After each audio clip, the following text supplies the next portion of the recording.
Gloria a Dios, pues ya estamos de vuelta, mis hermanos. Gracias al Señor que ya estamos otra vez aquí. Vamos, sin más dilación, mis hermanos, vamos a la palabra del Señor. Mateo capítulo 16, versículos 21 al 20, al 28. Vamos a leer hasta el 28. Mateo capítulo 16, 21 al 28. Me indican con un amén cuando lo tengan. Si no pueden un amén, pues me hacen así. O bueno, vamos a dar tiempo de todas maneras para que usted que está conectado tenga el tiempo para buscar su cita bíblica. Y quiero hacerles esta recomendación. Hace mucho no se las hago. Pero yo les recomiendo, hermano, que siempre tenga la Biblia ahí a la mano, que siempre tenga la Biblia abierta, de ser posible en el libro, hermano. Yo sé que algunos lo tienen en el celular y sé que algunos lo tienen quizá en una tablet, tal vez en una computadora, no lo sé. Pero yo les recomiendo, hermano, que tenga el libro. No hay como el libro, la verdad es que es más fácil leerlo en el libro. Yo sé que a veces por la comodidad o porque ya lo traigo en la bolsa, qué sé yo, nos movemos más con el celular, nos hemos acostumbrado mucho a las pantallas, pero pues lo cierto es que las pantallas hacen daño a los ojos. Y también lo cierto, hermanos, es que hemos perdido mucho la práctica de la lectura en la palabra. Hace tiempo estábamos en una célula y la persona que estaba compartiendo la palabra nos pidió que abriéramos la Biblia en cierto texto, y uno de los hermanos de muchos años en el cristianismo no lo hallaba en la Biblia y preguntó, ¿verdad?, que si dónde estaba y alguien le dijo después de Apocalipsis, y allá andaba el hermano buscándolo después de Apocalipsis, más allá de la concordancia, a ver dónde se fue. Porque hemos perdido esa práctica, hermanos, de buscar, de tener el libro en nuestras manos. Así que yo le invito para que tenga su Biblia ahí, de ser posible la tenga abierta. Y vamos a la palabra. Amén. Dice la palabra del Señor de la siguiente manera. Desde entonces comenzó Jesús a declarar a sus discípulos que le era necesario, escuche esto, le era necesario ir a Jerusalén y padecer mucho de los ancianos, de los principales sacerdotes y de los escribas, y ser muerto y resucitar al tercer día. Entonces Pedro, como era bien buena gente, tomándolo aparte, comenzó a reconvenirle, es decir, comenzó a regañarlo, comenzó a reclamarle, comenzó a llamarle la atención, diciendo: Señor, ten compasión de ti, en ninguna manera esto te acontezca.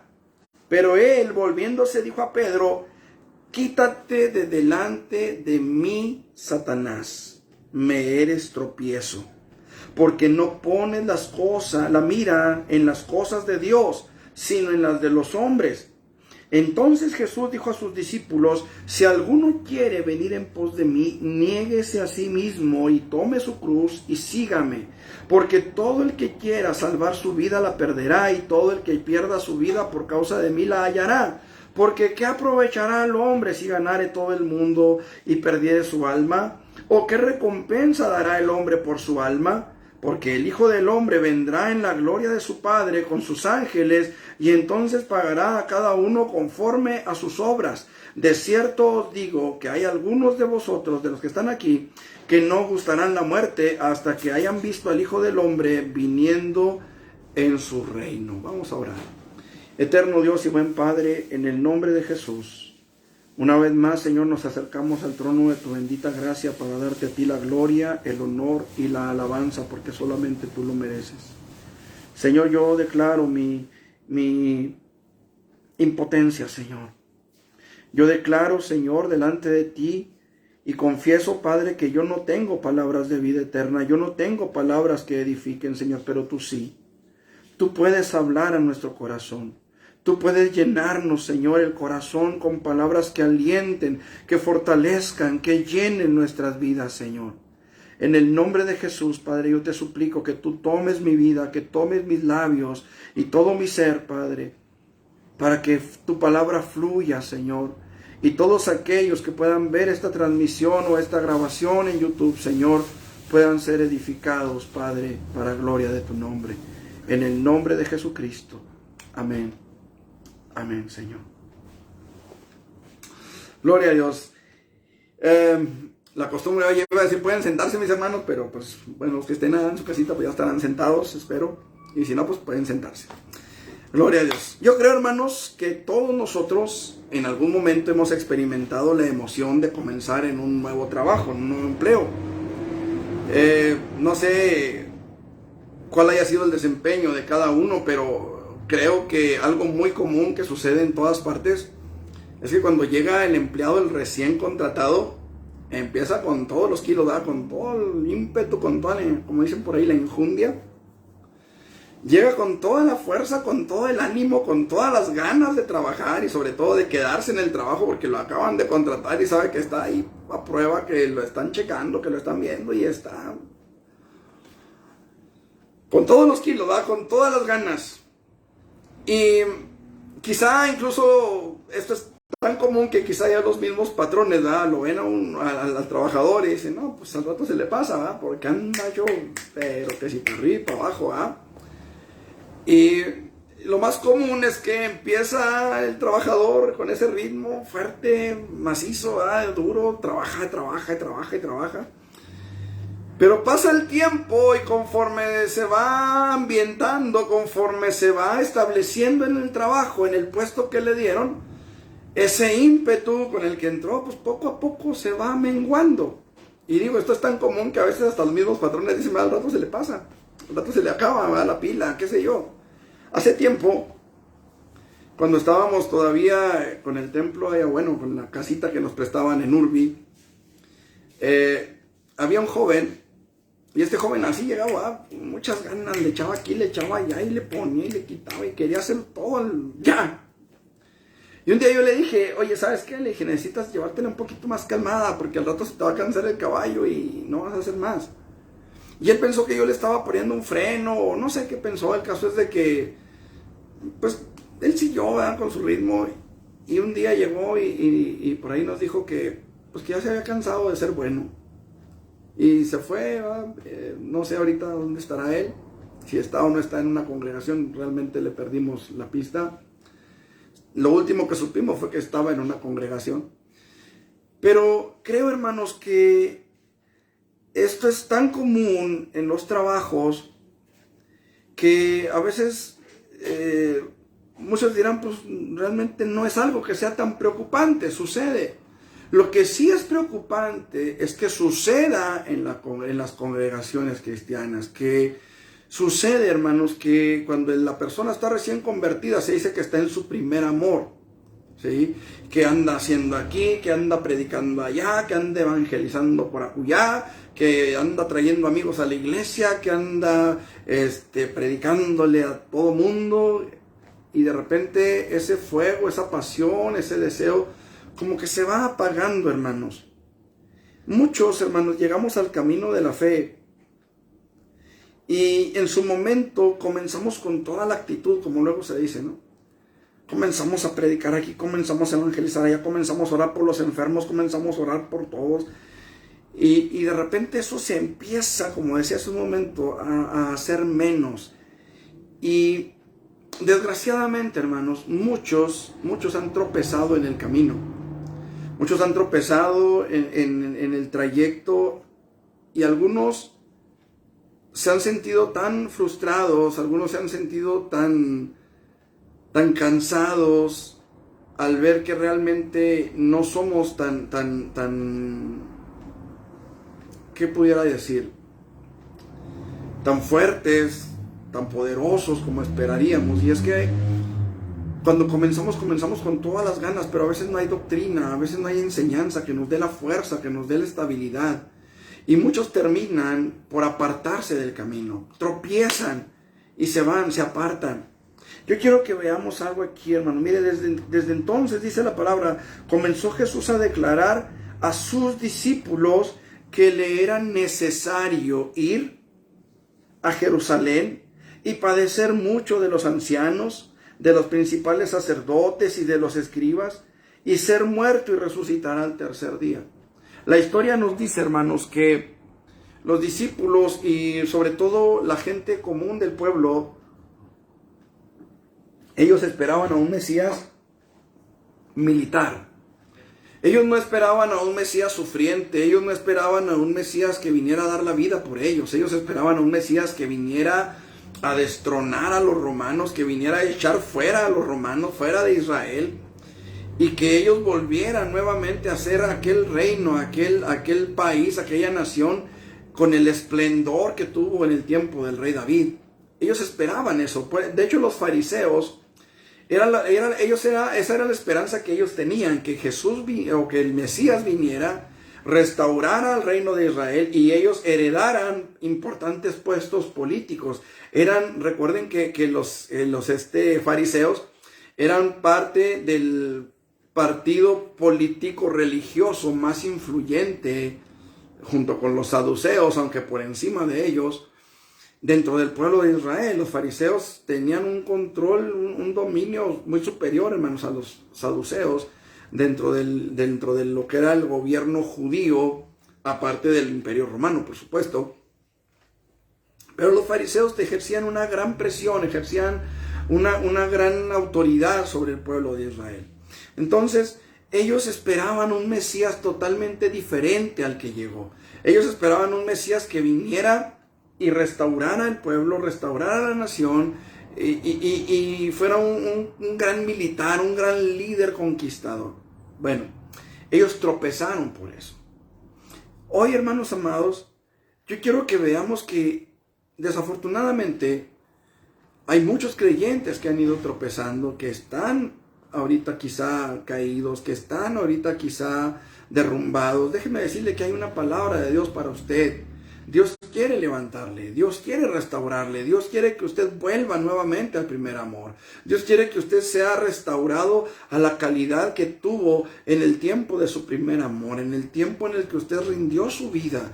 Y déjeme decirle, persona que me está escuchando, si usted es de estas personas que han tropezado y que se han apartado del camino, hoy es el día en el que Dios le está diciendo, venid luego y estemos a cuenta. Si tus pecados fueren como la grana, dice, como la lana serán emblanquecidos. Y si fueren rojos como el carmesí, vendrán a ser como blanca lana. Hoy es el día en el que usted puede venir al Señor y decirle, Señor, tropecé, caí, estoy raspado, estoy herido, estoy sucio. Vengo delante de tu presencia para que tú me limpies, para que tú me santifiques, para que tú me vuelvas nuevamente a levantar, Señor, por tu misericordia, por tu gracia, qué sé yo. Pero este es el momento en el que si usted ha sido derribado, se levante. Yo quiero hablarle en esta tarde de las causas del tropiezo. ¿Qué situaciones, qué cosas nos llevan a tropezar? Los creyentes, todos los creyentes en Cristo Jesús, podemos llegar a tropezar, hermanos, y ser de tropiezo para la obra de Cristo. Por lo tanto, es necesario que estemos atentos a las cosas que pueden ser causa de tropiezo para nosotros. ¿Para qué? Para que las evitemos. La palabra del Señor dice que el avisado ve el mal y se esconde, pero el necio pasa y lleva el daño. Entonces, lo importante, amado hermano, es que entendamos que en el camino habrá tropiezos. Jesús mismo lo dijo. Es imposible que no vengan tropiezos, así lo dijo Jesús. Pero hay de aquel por quien vienen los tropiezos. Entonces tenemos que estar avisados, hermanos, y tenemos que estar atentos para no caer, para no tropezar y no ser causa de que otros tropiecen junto con nosotros. Entonces quiero que veamos, pues, hermanos, a la luz de la palabra de Dios, qué causas nos pueden llevar a tropezar. ¿Cuáles serían esas causas y cómo evitarlas? Lo primero, hermanos, que yo veo, lo veo en el versículo 22 al 23.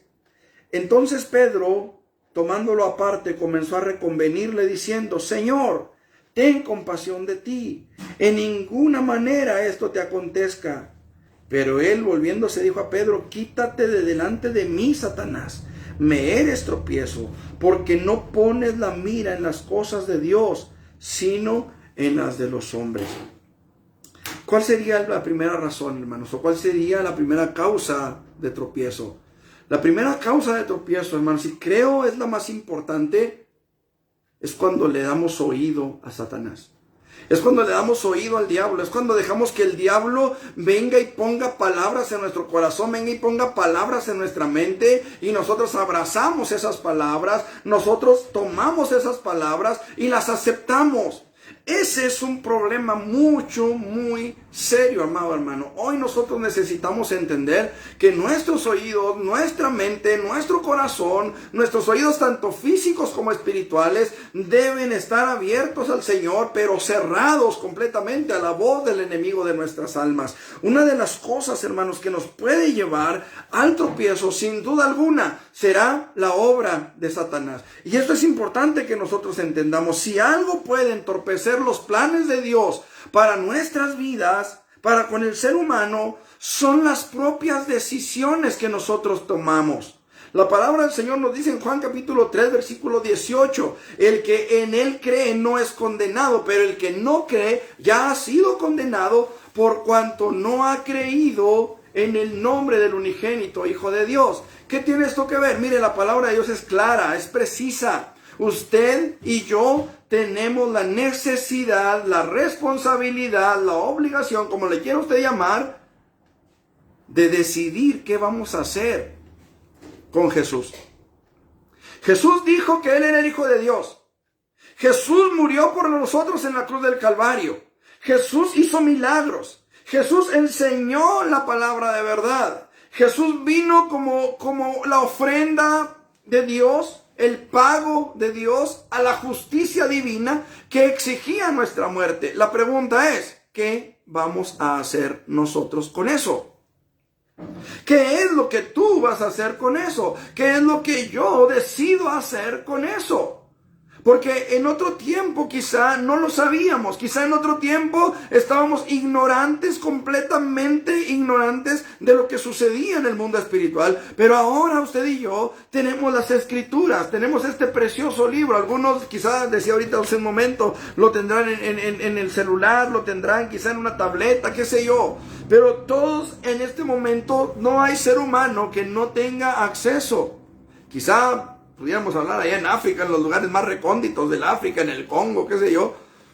Pero amado hermano, usted y yo tenemos este libro, precioso libro, la palabra de Dios, la Santa Biblia, la que nos habla, la que nos instruye, la que nos orienta, la que nos guía a buscar la presencia de Dios. Tenemos un libro maravilloso. Y amado hermano, podemos buscar quizá en internet o en lugares, no sé, en la ciudad. Hay infinidad de lugares donde se puede escuchar palabra de Dios. El problema ahora, amados hermanos, es que mucha gente está dando oídos a muchas cosas, menos a la palabra de Dios. Hoy gente le pone atención al tarot, le pone atención al zodiaco, le pone atención al adivino, le pone atención al chamán, le pone atención a todo mundo, menos a la palabra de Dios. Esto, amado hermano, es lo que nos está llevando a una sociedad cada vez más y más decadente. Esto es lo que nos está llevando, amado hermano, a una sociedad cada vez más alejada de Dios y por consiguiente más y más corrompida. Y sé que habrá personas que quizás se puedan sentir agredidas con lo que estoy diciendo, pero no es mi intención agredirle. Simple y sencillamente quiero que usted abra los ojos y vea a su alrededor y vea cómo está nuestro querido Mexicalpan de las Tunas, cómo estamos en México, cómo está el mundo, cómo está la situación en todas partes, amado hermano. Mujeres que se desaparecen todos los días, niños que son secuestrados, algunos con fines de culto, y cuando digo de culto me refiero a culto satánico. Cuando hablamos de niños me refiero, amados hermanos, a niños que son secuestrados para llevarlos, incluso quizá ya sin órganos, llenos de droga de un país a otro, porque se da, para la venta de órganos. Estamos hablando, amados hermanos, de pornografía infantil, estamos hablando de trata de blancas, estamos hablando, amado hermano, de una corrupción terrible por todas partes, en los gobiernos, no se diga. Acabamos de ver en las noticias el juicio de una persona que estaba, García Luna, me parece que se apellida, y lo acaban de declarar culpable de 5 cargos en los Estados Unidos. Y para colmo, testificó en contra de él otra persona que también era parte del gobierno aquí en México, concretamente en el estado de Nayarit, que le decían el diablo. Y este hombre, hermanos, secuestraba empresarios, secuestraba gente de dinero y los amenazaba para que le entregaran tierras, para que le dieran dinero. Así está nuestro gobierno, hermanos. Y aunque se pongan la camisa de Morena, o la del PAN, o la del PRI, o la del PRD, o la del que quieran, y gusten, el que usted guste y mande. Y no digo que todos, pero la gran mayoría de nuestros gobernantes han sido corrompidos por la sociedad, por el dinero, por lo que usted guste. ¿Sabe por qué es esto, hermano? Porque se ha cerrado el oído a la voz de Dios, porque se ha cerrado el oído a la palabra del Señor. En Estados Unidos, hermanos, hace algunos años atrás, antes de empezar una sesión legislativa en la Cámara de Representantes, en la Cámara de Senadores, se oraba a Dios, se le pedía al Señor dirección, se le pedía al Señor de su gracia, de su misericordia, para poder lograr acuerdos que verdaderamente beneficiaran a la nación. Ahora esto está prohibido, hermanos. Antes en las secundarias, hermanos, se oraba, se les enseñaba doctrina a los muchachos. Ahora se les reparten preservativos. Así está la situación en Estados Unidos. ¿Cuántas muertes ha habido en las escuelas? ¿Cuántas muertes ha habido en centros comerciales? ¿Cómo está Estados Unidos, hermanos? Completamente enviciados en el fentanilo, en las drogas, en cuánta cosa. Tan es así, hermanos, que es el tema principal de las conversaciones entre el embajador de Estados Unidos y nuestros gobernantes. Que ya no hayan que hacer con tantos cárteles de las drogas, que ya no hayan que hacer con tanto hombre y mujer, hermanos, que andan metidos en eso. Yo no sé de dónde salen tantos, hermanos. Todos los días en las noticias hubo una matanza en tal parte, y hubo una matanza en el otro lado, y hubo una matanza en tal estado, y hubo una matanza en tal ciudad, y tantos muertos, y tantos muertos, y tantos muertos. Pero ¿sabe qué está pasando, hermano? Que se le cerró el oído a la palabra de Dios.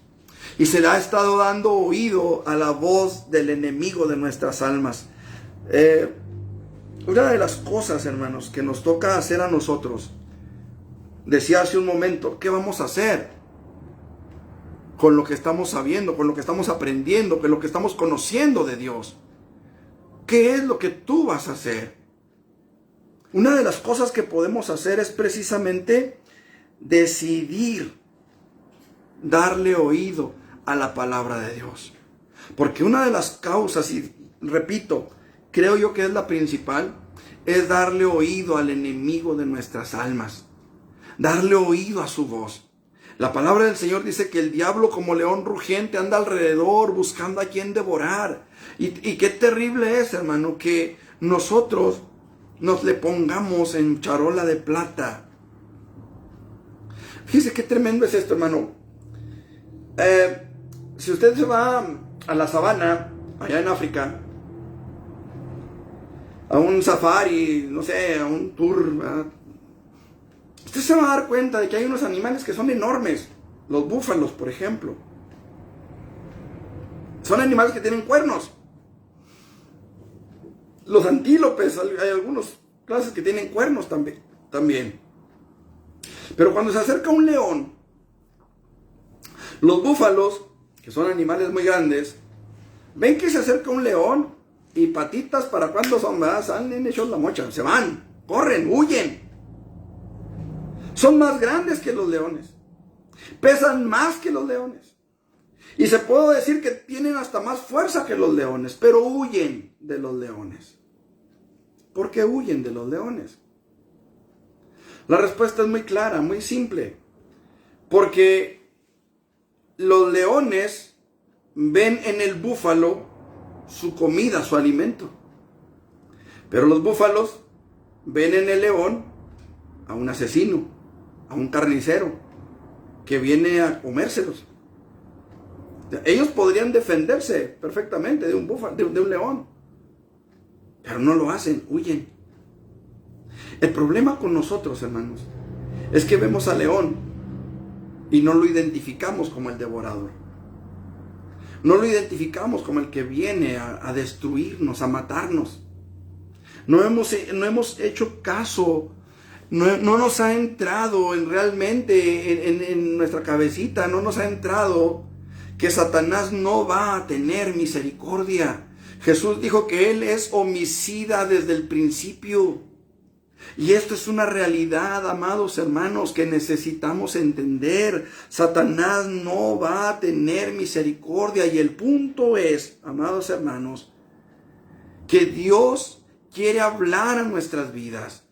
Que Dios quiere dirigir nuestros corazones hacia Él. Que Dios quiere que usted y yo podamos tener comunión con Él. Que Dios quiere que usted y yo podamos rendir nuestros corazones ante su presencia y podamos exaltar y glorificar a aquel que nos dio la vida.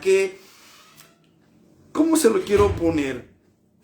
Haga de cuenta que usted está en un barco. Una lancha, ¿verdad? No sé, algo. Y de repente usted se cae por la borda. Una ola vino, golpeó el barco y usted cayó al agua. Pero hay alguien ahí tendiéndole la mano para sacarlo del agua. Y usted no quiere, porque sabe nadar. No se está dando cuenta que alrededor de usted hay tiburones. Y que la persona misma que está extendiéndole la mano está ahí para sacarlo, para ayudarlo, para levantarlo nuevamente, para ponerlo a salvo. Y usted no quiere porque sabe nadar. A veces pensamos que somos capaces por nosotros mismos. A veces pensamos que somos capaces por lo que sabemos, por lo que conocemos, por lo que entendemos, por cómo fuimos enseñados, por cómo fuimos, no sé, porque venimos arrastrando una tradición, porque venimos arrastrando una costumbre. Y esto es un error para nosotros. Dios dice, hermanos amados, vamos a Deuteronomio 11:26. Deuteronomio 11:26 dice la palabra del Señor: He aquí, yo pongo hoy delante de vosotros la bendición y la maldición. Escuche, porque Dios no forza a nadie. Dios no forza a nadie. Dios habla en nuestras vidas. Dios viene con su palabra a nuestras vidas y Él habla con amor a nuestras vidas. Y fíjese lo que dice: yo pongo delante de ti hoy la bendición y la maldición. La bendición si oyereis los mandamientos de Jehová vuestro Dios, que yo os prescribo hoy. La bendición si oyeres los mandamientos de Jehová vuestro Dios. Tenemos que abrir nuestros oídos, pero no a la voz del enemigo, sino a la voz de nuestro Salvador. Dice la palabra del Señor: y la maldición, si no oyereis los mandamientos de Jehová vuestro Dios, y os apartareis del camino que yo os ordeno hoy, para ir en pos de dioses ajenos que no habéis conocido. Y cuando Jehová tu Dios te haya introducido en la tierra a la cual vas a tomarla, pondrás la bendición sobre el monte Gerizim y la maldición sobre el monte Ebal. Capítulo 30, versículo 19.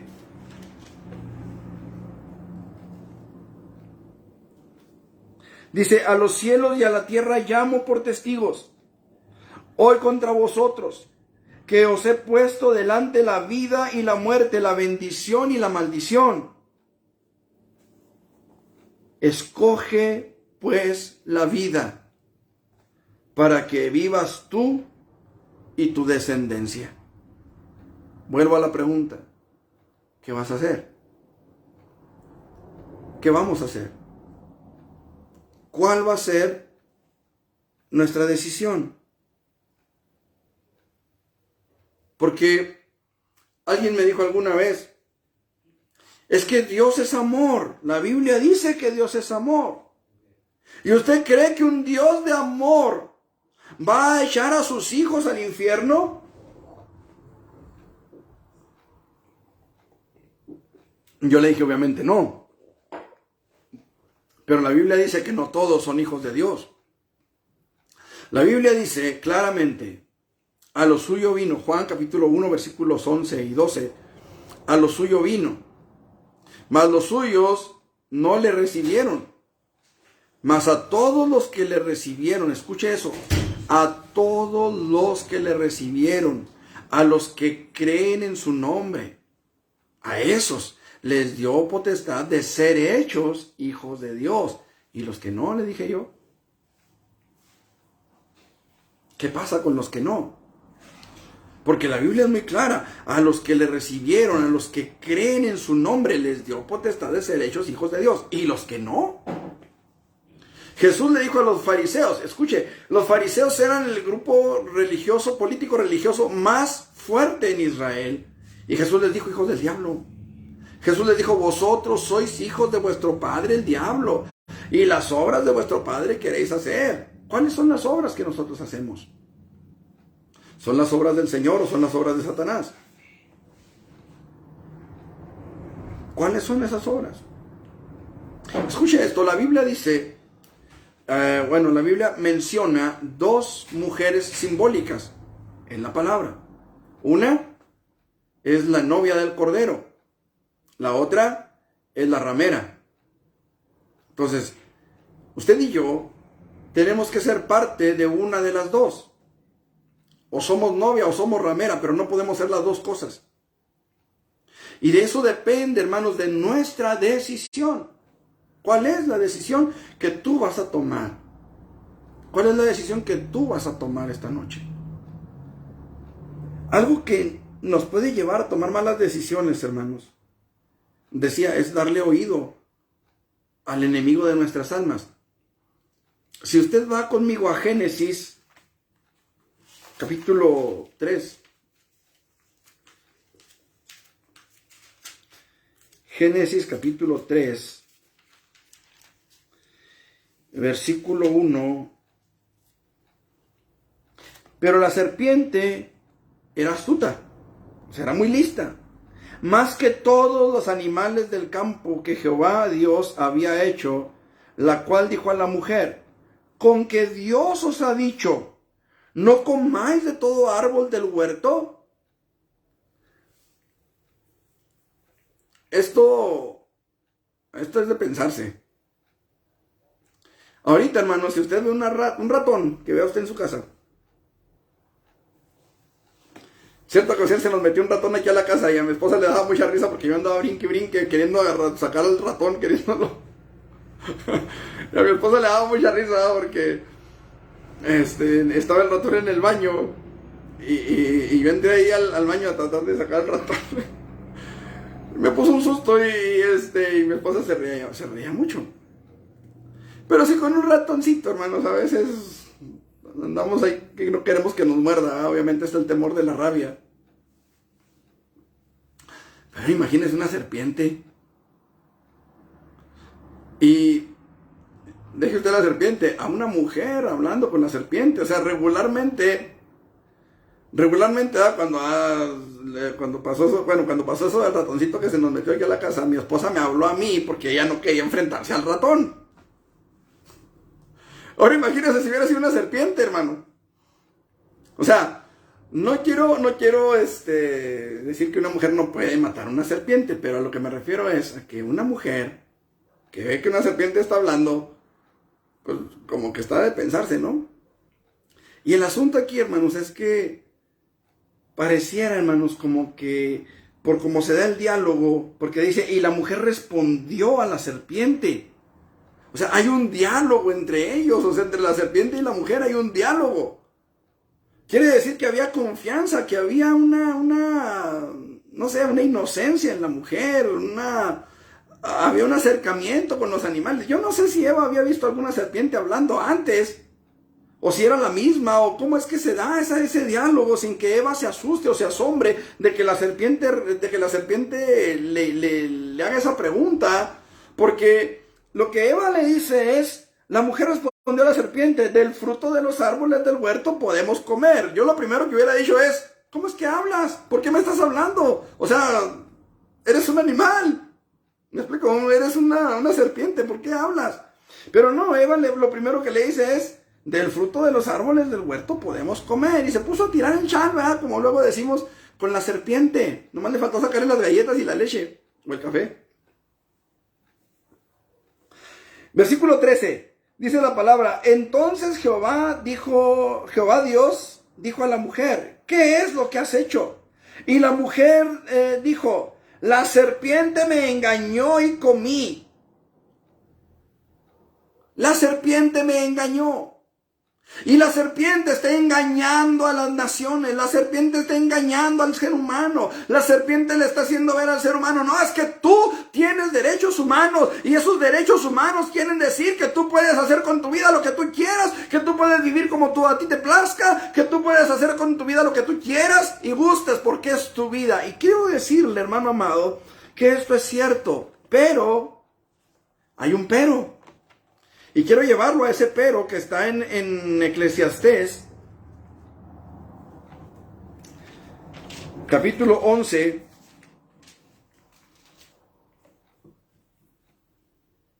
versículo 9.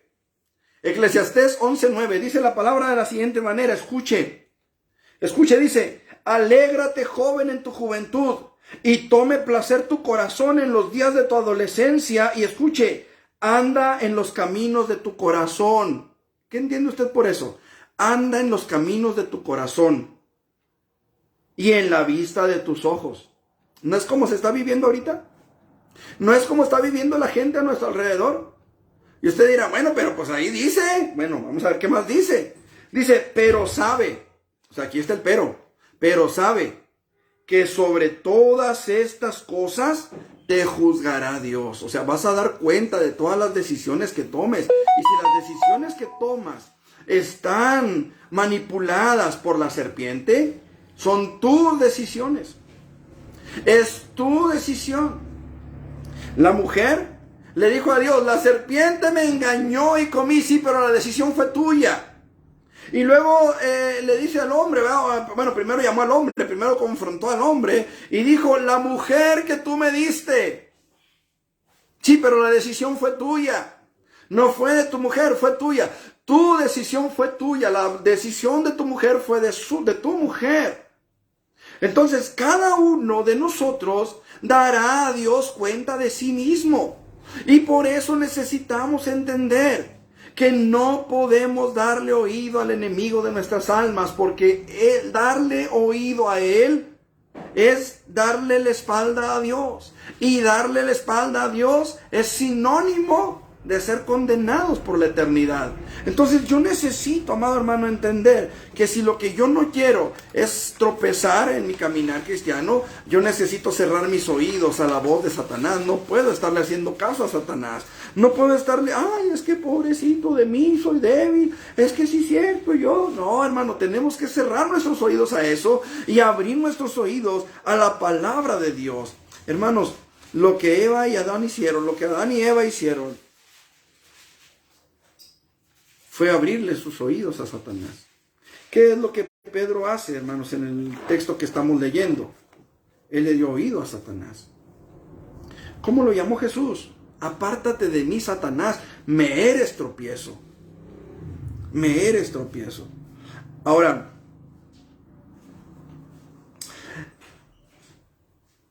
el poner, hermanos, nuestros ojos en las cosas de los hombres puede ser causa de tropiezo también. Ya hablamos de los oídos y algunos tenemos más que otros, ¿verdad? Pero en segundo lugar podemos ver, hermanos, que el poner los ojos en las cosas de los hombres y no en las de Dios puede ser causa de tropiezo también. Versículo 22.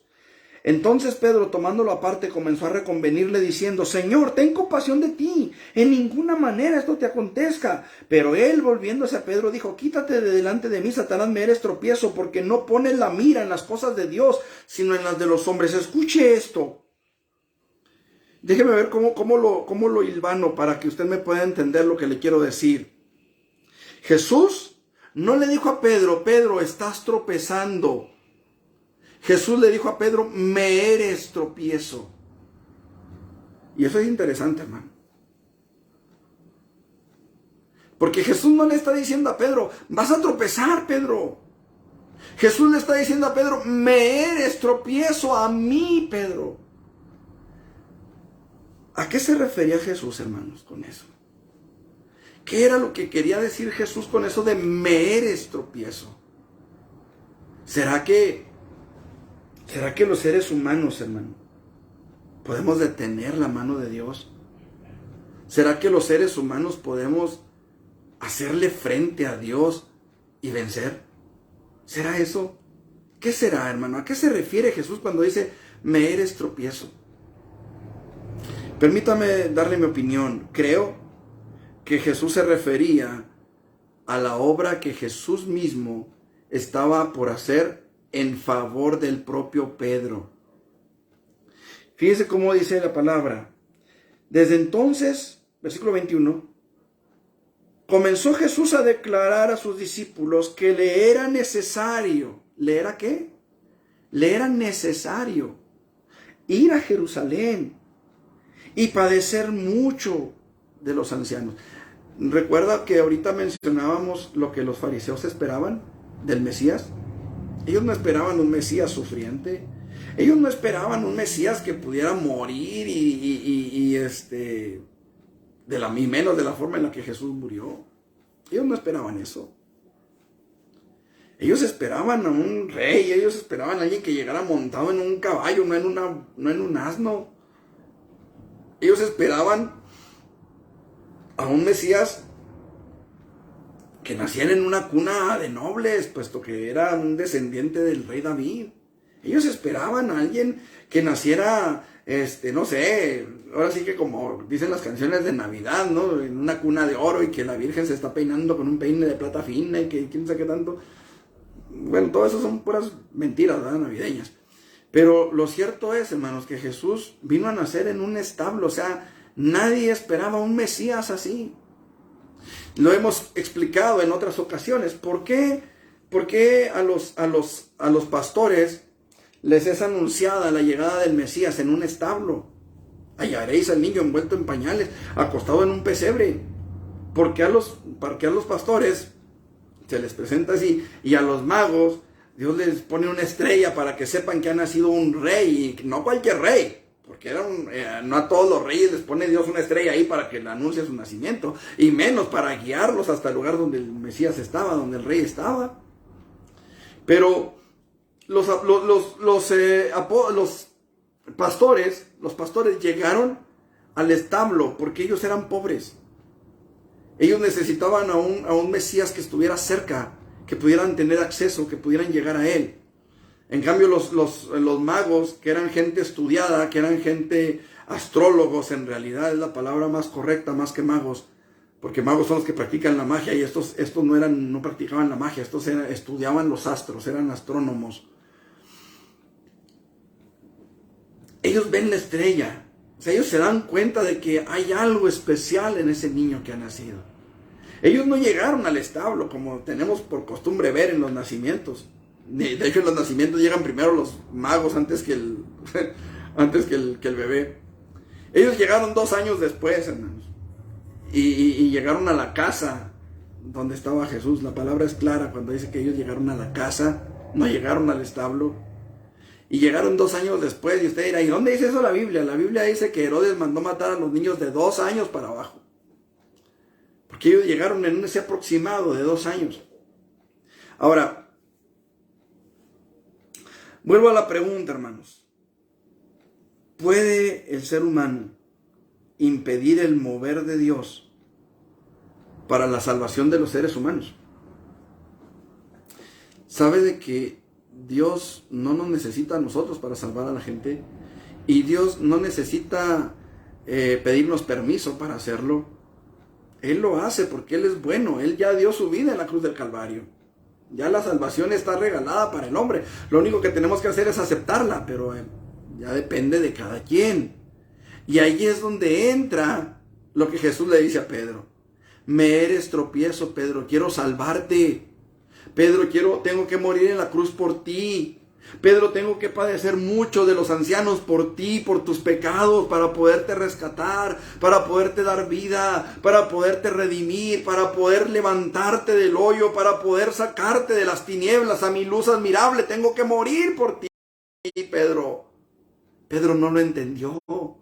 Pedro no entendía esa verdad. Pedro no entendía que el Mesías tendría que dar su vida por todos. Es más, mejor lo entendió, o bueno, mejor lo profetizó un sumo sacerdote de los que lo llevaron a la cruz. Y él dijo, ustedes no saben nada ni entienden que vale más que muera un solo hombre y no que toda la nación perezca.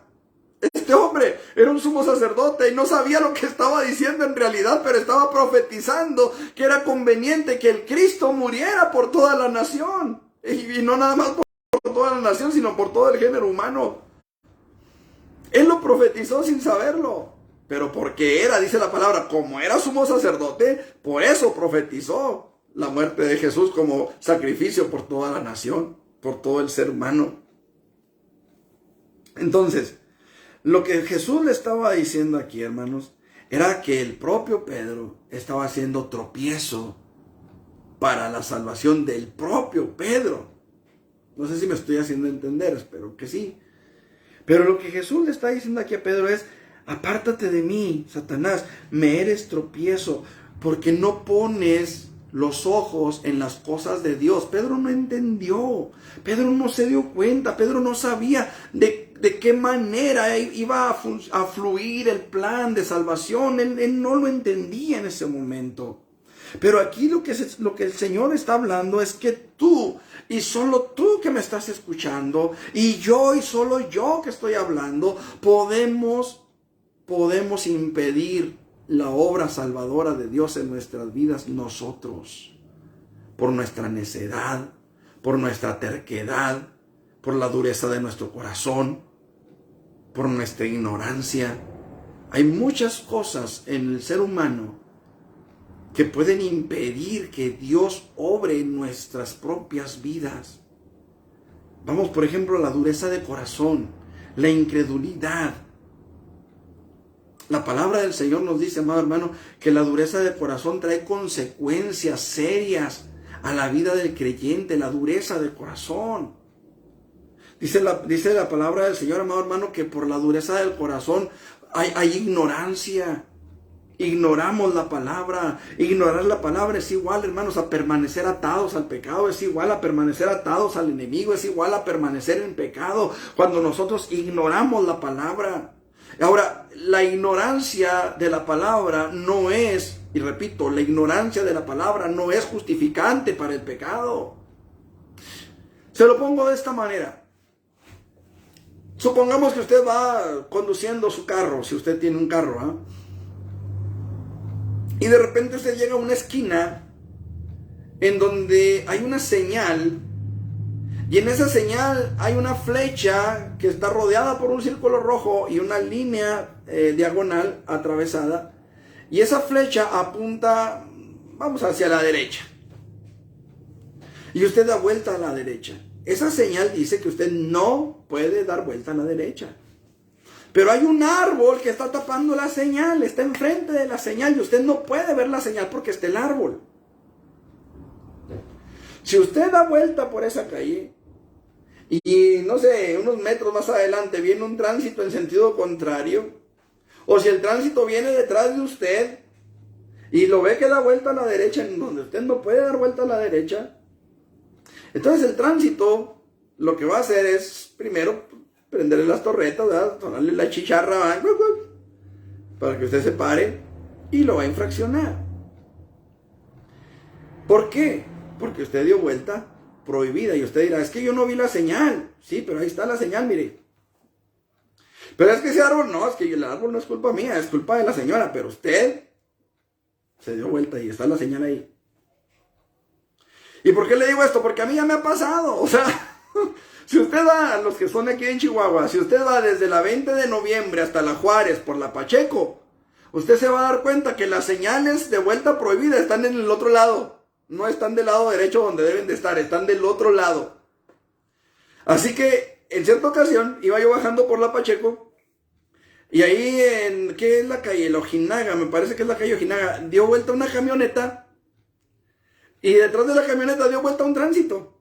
El tránsito venía en sentido contrario, dio vuelta el tránsito y pues, a mí me pareció algo de lo más normal, ¿verdad? Así que yo también di vuelta, detrás del tránsito di vuelta yo, iba en la moto del trabajo y dio vuelta la camioneta dio vuelta, iba delante de mí la camioneta da vuelta, el tránsito da vuelta detrás de la camioneta y yo doy vuelta detrás del tránsito.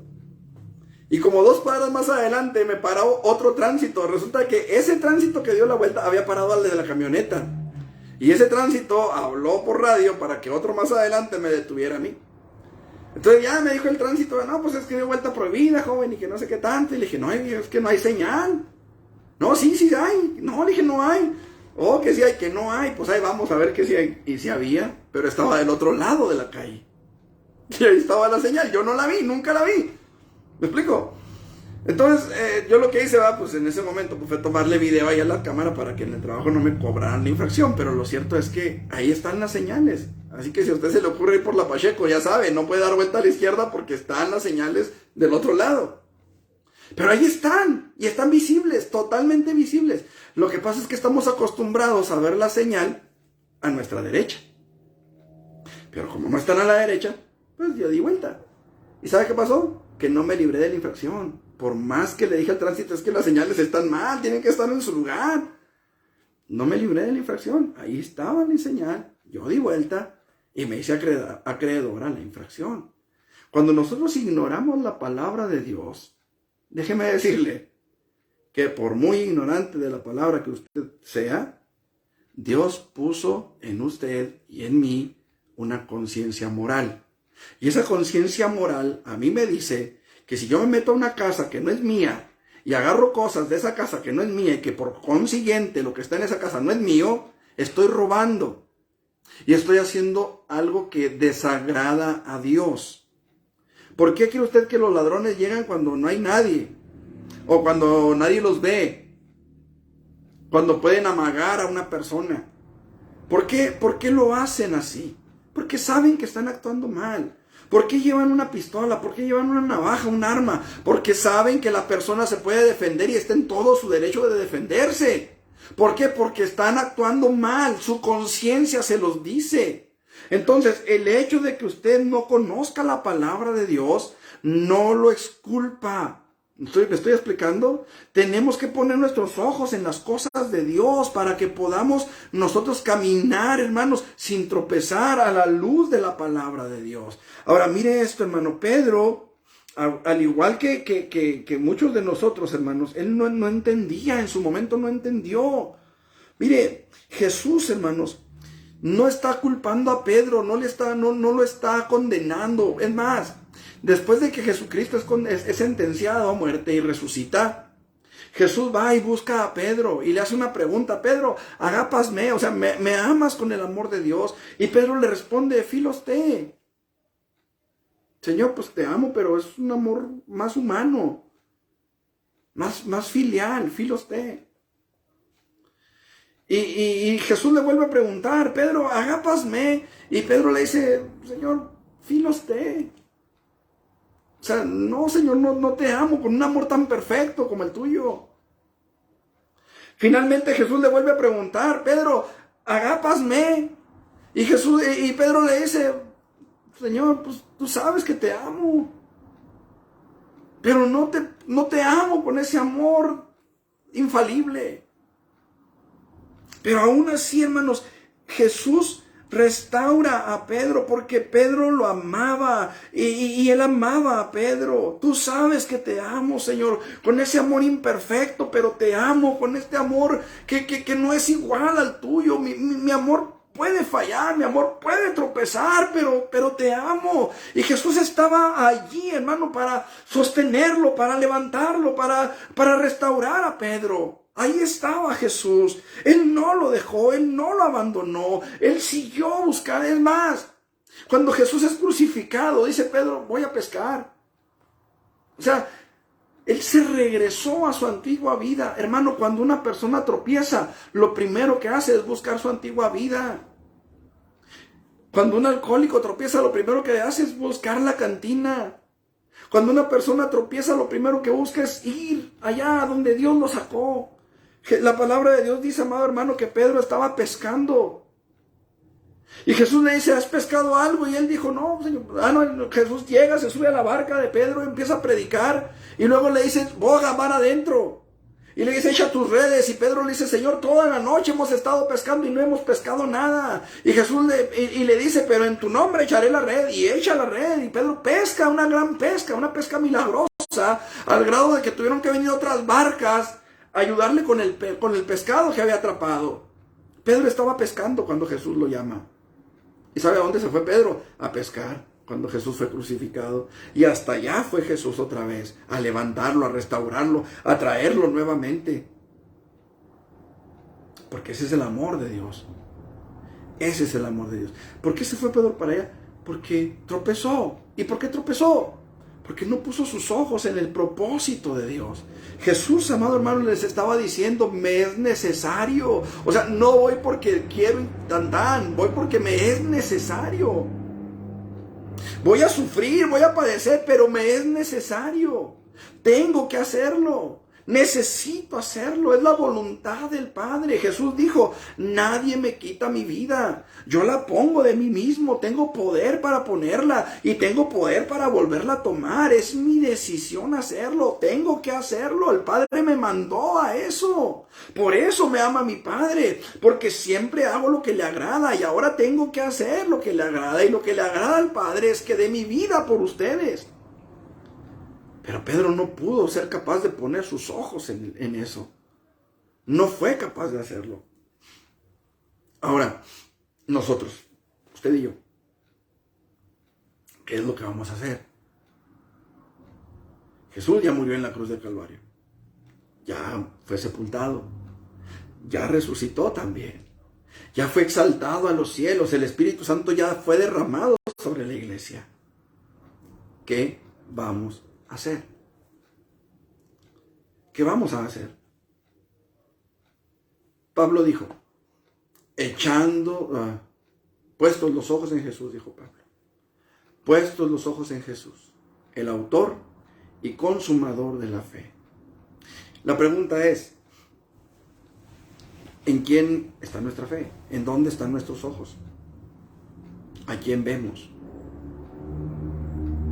Puestos los ojos en Jesús, dijo Pablo.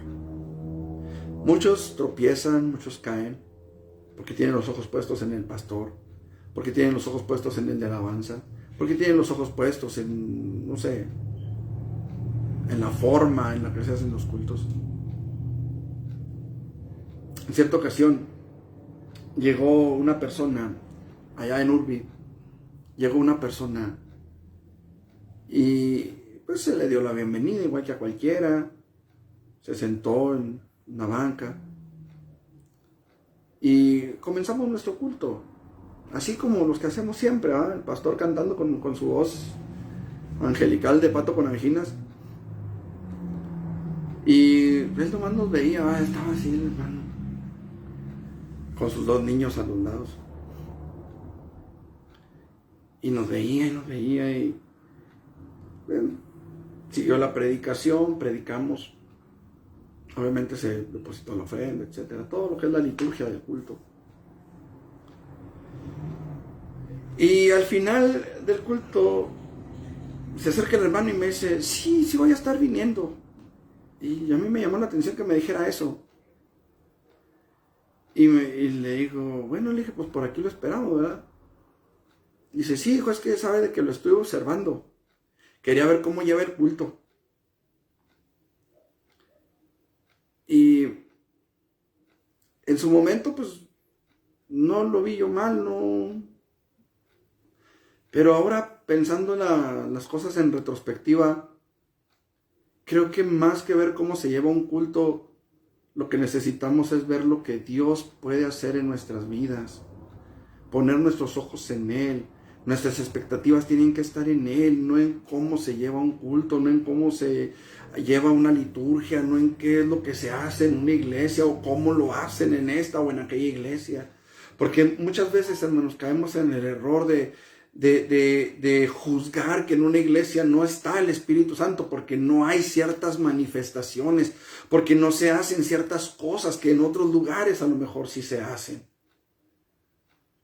Los que conocen Peniel saben que en Peniel pues se predica y se le da libertad. Al que quiere danzar, danza. El que quiere caerse, se cae. El que se quiere sobar el chipote, pues se lo soba. O sea, no se le impide hacer nada. Lo que sí se impide es que lo quieran establecer como un dogma doctrinal que a fuerzas todos tienen que caerse, y a fuerzas todos tienen que temblar, y a fuerzas tienen todos que llorar, y a fuerzas tienen... No, eso es punto y aparte. Cada quien en su forma de adorar tiene la libertad de hacerlo.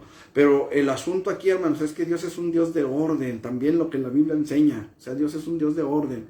Y procuramos hacer las cosas en orden. Cuando el Espíritu toma las cosas en sus manos, se le da libertad y rienda suelta al Espíritu Santo. Por supuesto que sí.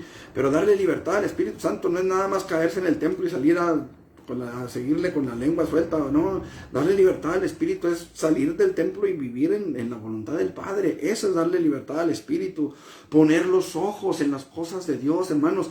No es simplemente el tener programado un día de culto para el Señor, porque es que es domingo. No. Poner las cosas en las manos de Dios, hermano, poner los ojos en las cosas de Dios, hermanos, es poder confiar en lo que Él va a hacer, en lo que Él puede hacer en nuestras vidas. El dejarnos de a un lado de que si el hermano se equivocó con la guitarra, de que si el hermano no dijo esto que yo hubiera dicho, a lo mejor en la enseñanza, que si a lo mejor el hermano ora muy poquito, o que si a lo mejor ora mucho, o qué sé yo. Hay muchos detalles, hermanos, entre nosotros que nos pueden hacer tropezar. Miren, el problema mayor es cuando no ponemos los ojos en Jesús. Es que los detalles que vemos en los demás nos van a enfriar a nosotros y nos van a apagar a nosotros. Porque usted, ¿qué sabe de la relación que el hermano tiene con el Señor? ¿Qué sabe usted de la comunión profunda que aquella persona pueda llegar a tener con el Espíritu Santo? Mientras usted está nada más criticando, nada más checando a ver qué hace o qué no hace, o cómo va vestido o cómo no va vestido. Quita tus ojos de los demás y ponlos en Jesús. Concéntrate en alabar al Señor, concéntrate en que tu vida sea para gloria de su nombre y olvídate de los demás. Si los demás predican una falsa doctrina, tú sigue la verdadera. Si los demás van y hacen o deshacen, tú enfócate en servir y glorificar el nombre de tu Dios, porque para eso fuiste rescatado, para eso fuiste llamado, no para checar a los demás. Jesús dijo que hay quienes tratan de sacar la paja del ojo ajeno cuando tienen un poste en sus propios ojos, una viga. Hermano, nosotros necesitamos entender, nuestra salvación depende de nuestra comunión con Dios, no de la comunión que aquel tenga, o de la relación que aquel tenga, o de las faramayas que aquel haga, no, nuestra comunión con Dios depende únicamente de nosotros y Él. Por eso necesitamos poner nuestros ojos en Jesús y no en los demás, porque, hermanos, cuando nosotros ponemos los ojos en todo lo demás, menos en el Señor, el diablo nos va a llevar a ver los detalles, los defectos, las actitudes, las cosas que no nos agradan de los demás, y vamos a terminar por irnos. ¿Por qué? Porque pusimos los ojos donde no debíamos ponerlos. Qué importantes son estas dos cosas, hermanos. No hemos podido ver más, ya son las 9:05, pero yo espero, hermano, que esta palabra sea de edificación para nuestras vidas, que verdaderamente hoy podamos tomar la decisión de cerrar nuestros oídos a la voz del enemigo, y que seamos capaces, hermanos, de ponernos un freno, un tope, ¿cómo se llaman esos que les ponen unos tapaojos? Para que nuestra vista esté únicamente en el Señor y podamos enfocarnos en buscarlo a Él. Podamos aferrarnos a Él, tomarnos de Él y no soltarnos de Él. Hermanos amados, creo que es el tiempo de levantarnos como iglesia, de despertar y seguir adelante.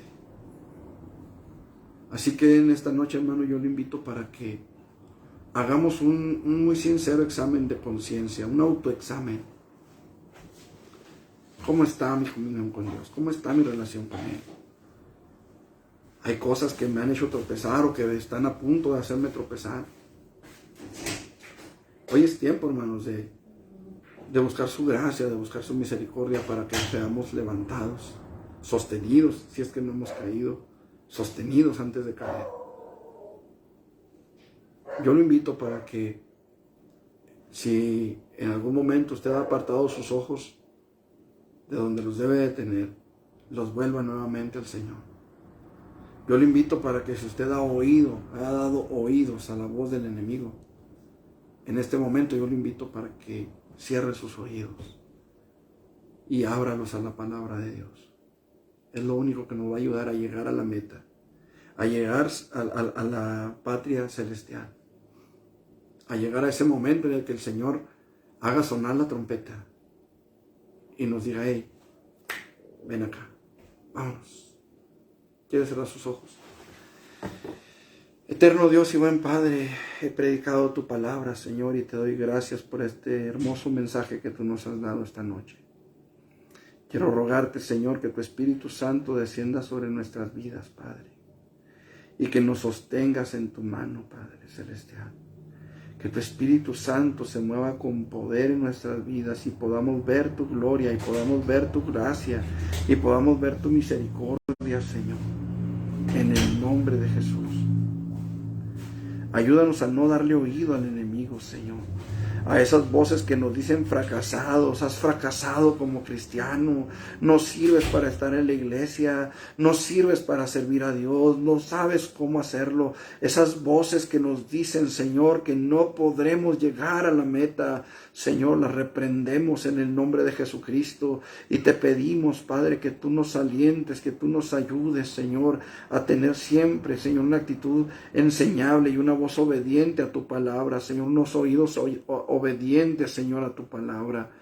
Padre, igualmente te pedimos, ayúdanos a poner los ojos solamente en ti, Señor, que nada nos distraiga, que nada nos desvíe, Señor, del camino, en el nombre poderoso de Jesucristo. Te lo pedimos todo, Señor, y te damos muchas gracias, Padre.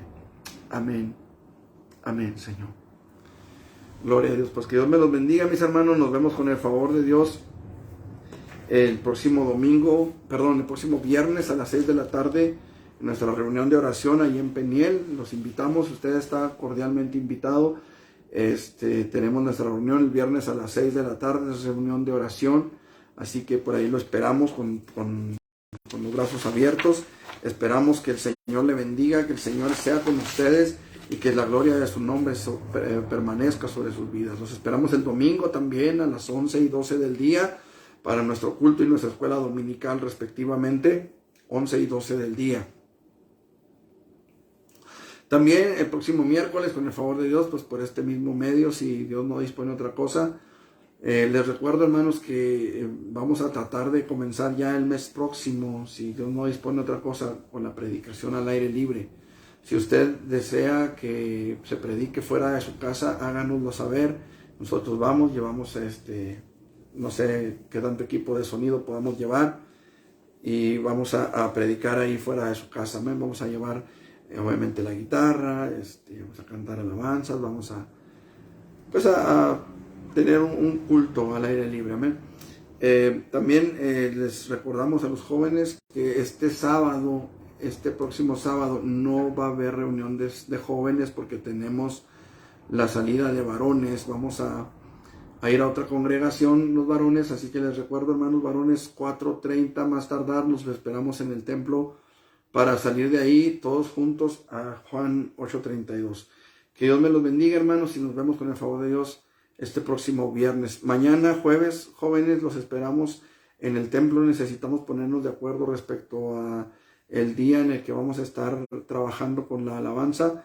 Entonces los esperamos mañana a 7:30 de la tarde en el templo. Que Dios me los bendiga a todos, mis hermanos. Dios les bendiga, Dios los guarde.